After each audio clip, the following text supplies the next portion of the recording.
नमिता परमार और आप देख रहे हैं शहर का number 1 channel city news Muzaffarpur और इसी के साथ मैं आप सभी दर्शकों का स्वागत करती हूँ। आइए बढ़ते हैं आज की मुख्य खबरों की ओर। हेडलाइंस के प्रायोजक हैं नीलकमल एक्सक्लूसिव शोरूम। गुड फ्राइडे को लेकर शहर के सभी गिरजाघरों में ईसाई समुदाय के लोगों ने किया प्रार्थना। कांटी थाना क्षेत्र के शाहपुर गांव के तालाब में एक युवक की सिर कटी लाश मिलने से इलाके में फैली सनसनी।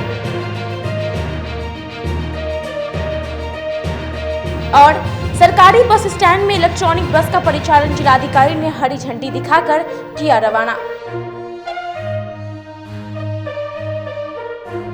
तो ये थी आज की मुख्य खबरें। अब खबरें विस्तार से। गुड फ्राइडे को लेकर शहर के सभी गिरजाघरों में ईसाई समुदाय के लोगों ने प्रभु यीशु की प्रार्थना की। गुड फ्राइडे के अवसर पर शुक्रवार को शहर के सभी गिरजाघरों में सादगीपूर्ण तरीके से गुड फ्राइडे मनाया गया।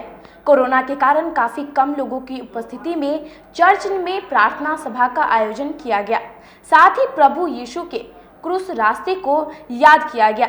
इस मौके पर चक्कर चौक स्थित चर्च में फादर ने आयोजित प्रार्थना सभा के दौरान देश में फैले कोरोना बीमारी से मुक्ति की प्रार्थना की। फिर यीशु के क्रूस रास्ते के अलावा क्रूस वाणी पर फादर ने अपनी बात रखी। साथ ही मिस्सा बलिदान की परंपरा का भी निर्वहन किया गया। बाइबल वचनों से गुड फ्राइडे के महत्व को बताया गया। फादर ने बताया कि प्रभु यीशु ने मानव जाति के लिए अपना बलिदान दिया। हमें उनके बलिदान को याद कर प्रेम और शांति के साथ अपना जीवन व्यतीत करना चाहिए। इससे हमें पीड़ादायक रूपी क्रूस से मुक्ति मिलती है। शैतान का खुला तमाशा हो गया। प्रभु जी धन्यवाद देते हैं और अभी के भाग को तेरे हाथ में सौंपते हुए इस प्रार्थना को प्रभु यीशु के नाम से मांगते इसलिए सुनो।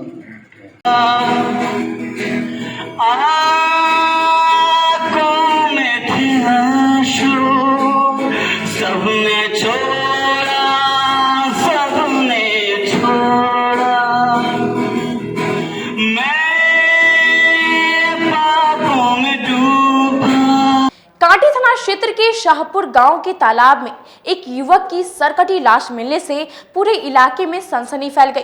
पुलिस युवक की पहचान में जुटी हुई है। जिले के कांटी थाना क्षेत्र के शाहपुर में उस वक्त सनसनी फैल गई जब कमली तालाब से एक युवक की सिर कटी लाश मिली। जब ग्रामीण तालाब के पास से गुजर रहे थे तभी लाश पर उनकी नज़र गई, जिसके बाद इसकी सूचना पुलिस को दी गई। ग्रामीणों की सूचना पर मौके पर पहुंची पुलिस ने शव को तालाब से बाहर निकाला। युवक की सिर कटी लाश मिलने की सूचना जंगल में आग की तरह फैल गई और देखते ही देखते मौके पर लोगों की भारी भीड़ उमड़ पड़ी, लेकिन युवक की पहचान नहीं कर पाए। शव को देखने से ऐसा प्रतीत होता है कि युवक की हत्या के बाद लाश को बोरे में बांधकर तालाब में फेंक दिया गया है। फिलहाल पुलिस शव की पहचान और आगे की कार्रवाई में जुटी है। करने के लिए तो देखा है कि इसमें बोरा में उपला रहा है, एक लाश उपला रहा है, पैर के ऊपर में नाखून था।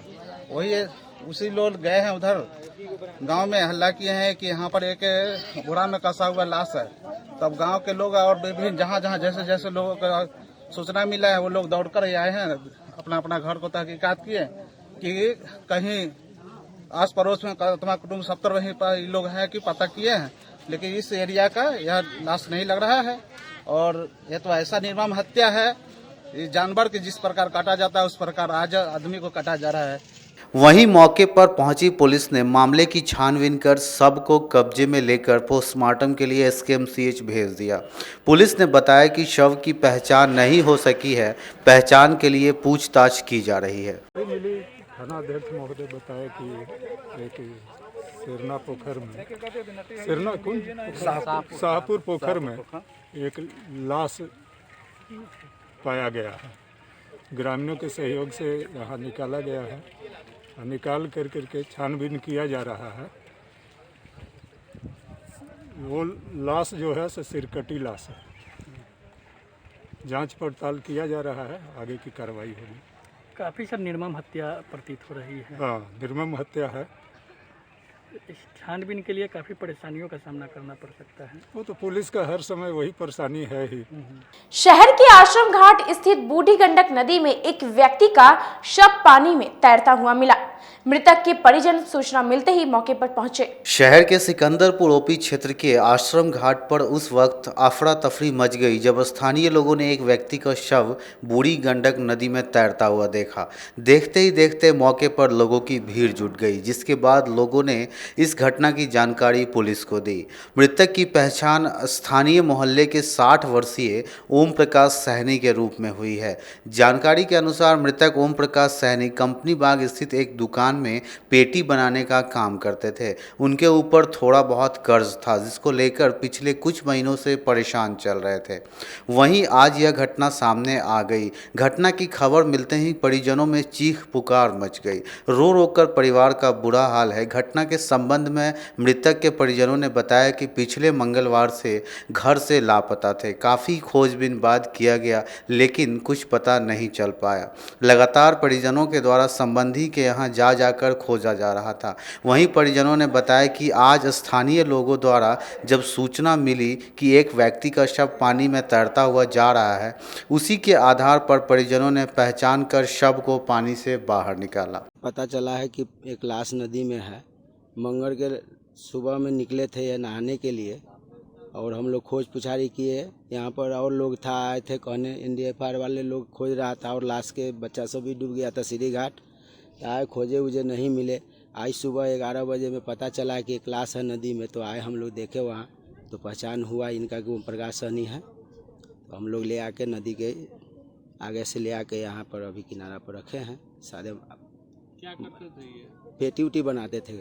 सूचना के बाद सिकंदरपुर ओपी प्रभारी हरेंद्र तिवारी दल बल के साथ मौके पर पहुंच जांच में जुट गए।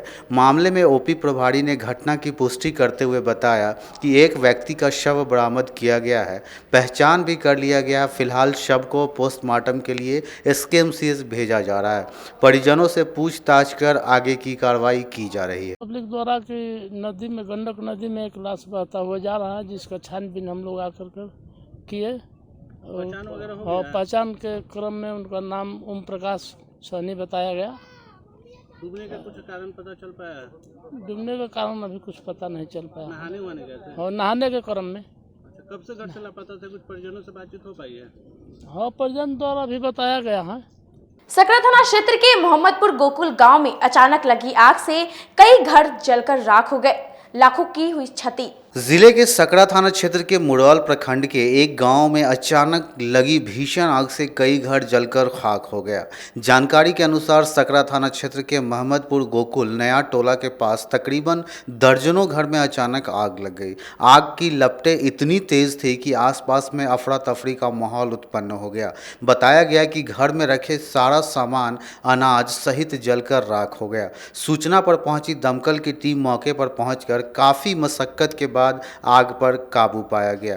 अब तक आग लगने के कारणों का खुलासा नहीं हो पाया है। ये आग लगी है दोपहर में, अचानक पता नहीं चल पाया कैसे आग लगी है। सो कितना घर जला है? लगभग 30-35 घर जला है। कितने का नुकसान का आंकलन है?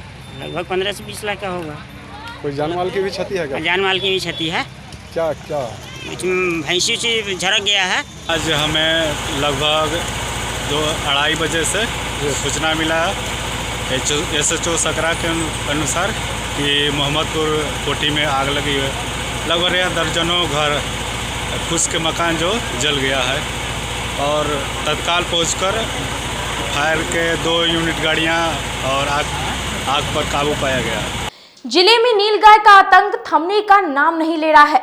नीलगाय द्वारा लगातार किसानों के खेत को बर्बाद किया जा रहा है। देखिए रिपोर्ट। नीलगाय के आतंक से जिले के किसान परेशान हैं। इन दिनों सकरा प्रखंड के कई गांव में नीलगायों का आतंक इतना बढ़ गया है जिससे किसानों की परेशानी बढ़ गई है। रात का अंधेरा हो या फिर दिन का उजाला, इससे नीलगायों को कोई फर्क नहीं पड़ता है। खेत में झुंड के झुंड पहुंचकर खेत में तैयार फसल को भारी नुकसान पहुंचा रही हैं। इन दिनों गेहूं और मकई की तैयार फसल नीलगायों का निवाला बन जाती है। खाने से ज्यादा इनके पैरों से फसल की बर्बादी होती है।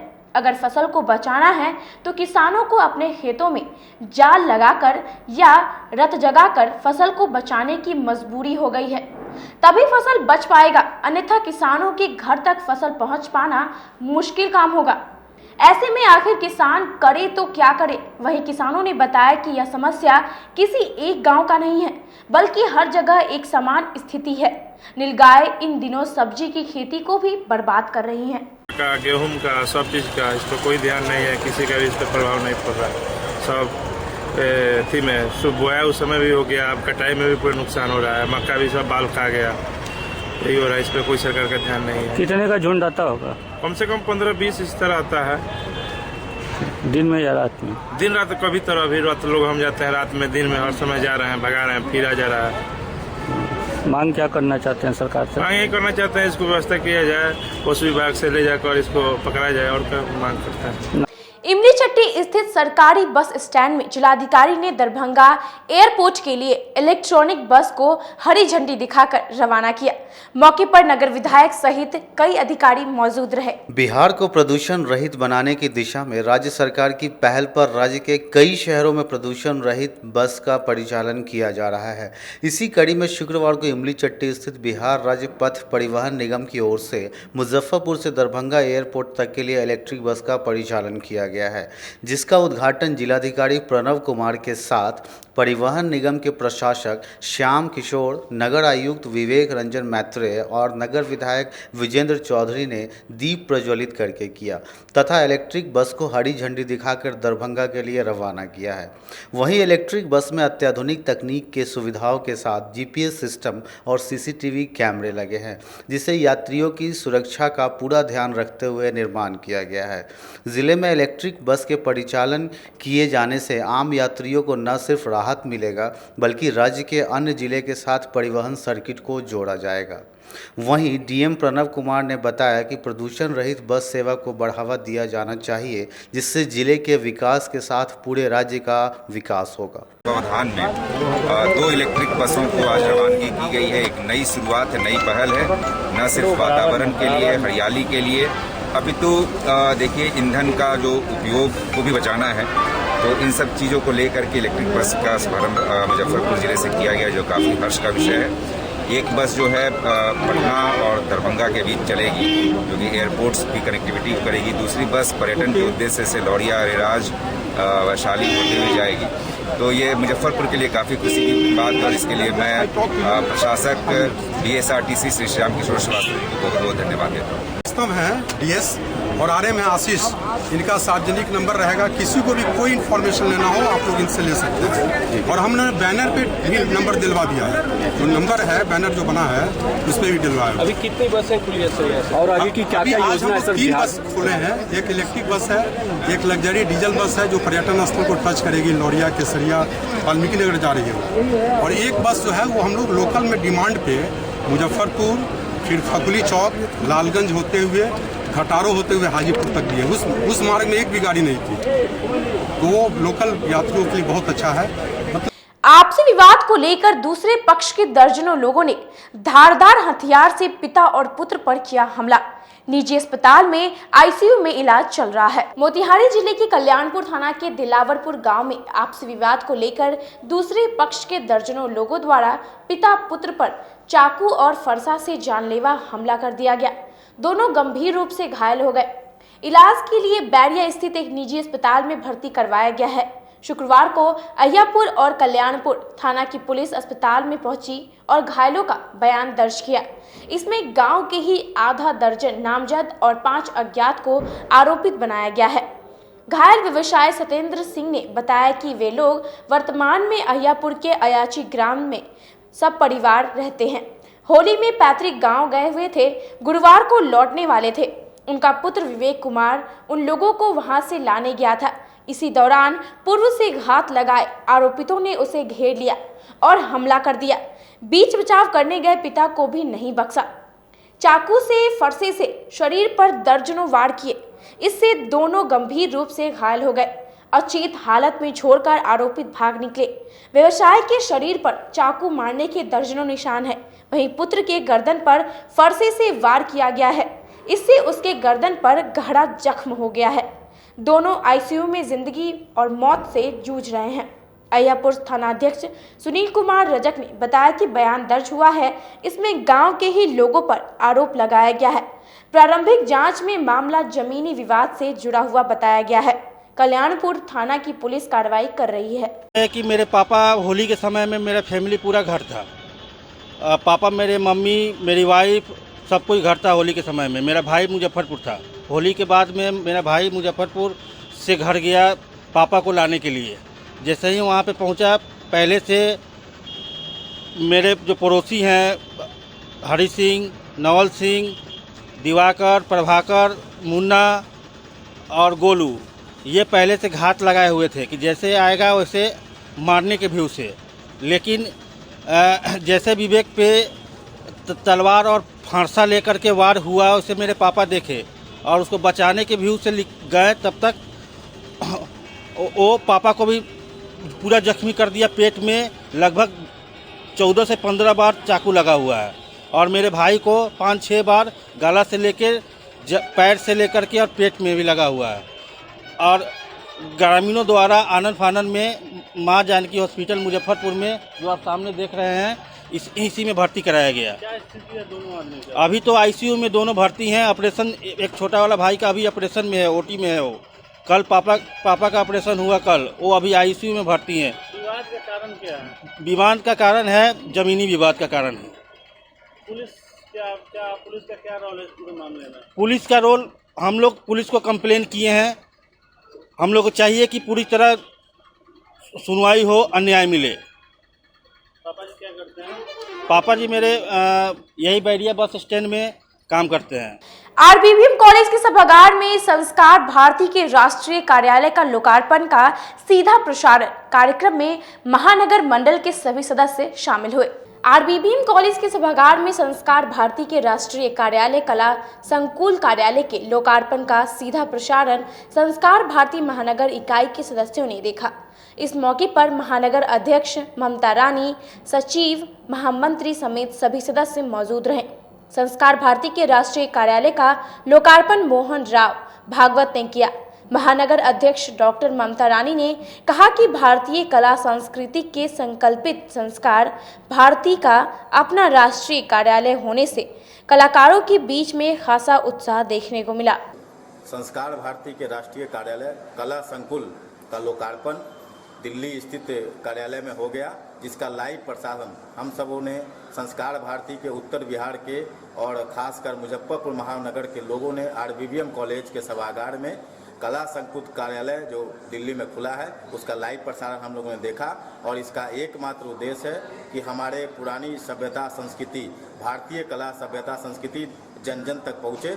4 अप्रैल को मारवाड़ी महिला सम्मेलन द्वारा नवयुवक समिति सभागार में निःशुल्क स्वास्थ्य शिविर का आयोजन किया जाएगा। 4 अप्रैल को नवयुवक समिति ट्रस्ट के सभागार में अखिल भारतीय मारवाड़ी महिला सम्मेलन द्वारा निःशुल्क जांच शिविर का आयोजन किया गया, जिसकी जानकारी संस्था अध्यक्ष उर्मिला बका ने दी। उन्होंने यह भी बताया कि शिविर में फिजिशियन, यूरोलॉजी तथा हड्डी के डॉक्टर शामिल होंगे। शिविर का मुख्य उद्देश्य जरूरतमंदों का निःशुल्क इलाज करना है। प्रादेशिक मारवाड़ी महिला सम्मेलन नगर शाखा मुजफ्फरपुर, मारवाड़ी युवा मंच मुजफ्फरपुर शाखा, मारवाड़ी युवा मंच मुजफ्फरपुर संस्कृति शाखा एवं अखिल भारतीय मारवाड़ी महिला सम्मेलन मुजफ्फरपुर शाखा के द्वारा ये निःशुल्क स्वास्थ्य शिविर का आयोजन किया गया है। और ये 4 तारीख को अप्रैल को सुबह 10 बजे से चालू होगा और शाम में 4 बजे तक ये रहेगा। और इसके उद्घाटन करता है डॉक्टर BL सिंघानिया और हमारे विधायक जी विजेंद्र चौधरी जी, और रामसूरत राय जी ने भी अपनी स्वीकृति दी है इस आयोजन में आने की, और सांसद अजय निषाद जी ने भी अपनी स्वीकृति प्रदान की है। और इस तरह से हम लोग सोचते हैं कार्यक्रम से सभी को फायदा हो, और जो भी इसमें अपने को दिखाना चाहते हैं रजिस्ट्रेशन फॉर्म है वो भरवा लें, और ऑन द स्पॉट भी वो लोग भरवा सकते हैं। यदि 2 डॉक्टर को आपको दिखाना है तो 2 फॉर्म आप भरवाएं, तो उससे ज़्यादा अच्छा रहेगा। और इस तरह से कार्यक्रम हम लोग अभी कर रहे हैं और आगे भी हम लोग सुचारू रूप से और आगे भी और कार्यक्रम करेंगे। हो सकता है इसमें भी OPD हम लोग आगे इसकी चालू करवा दें, जिससे कि लोगों को फ़ायदा होता रहे कि डॉक्टर हर हफ्ते उनको देखें। और उनसे हम एक चीज़ और करवाने को चेष्टा कर रही हूँ मैं कि मुजफ्फरपुर से कोई भी एशियन होटल जाए पटना में तो उनको कुछ कंसेशन वहाँ हो जाए 15 से 20%। आज के लिए बस इतना ही। कल फिर हाजिर होंगे कुछ नई खबरों के साथ। तब तक के लिए मुझे और मेरी पूरी न्यूज टीम को दीजिए इजाजत। नमस्कार।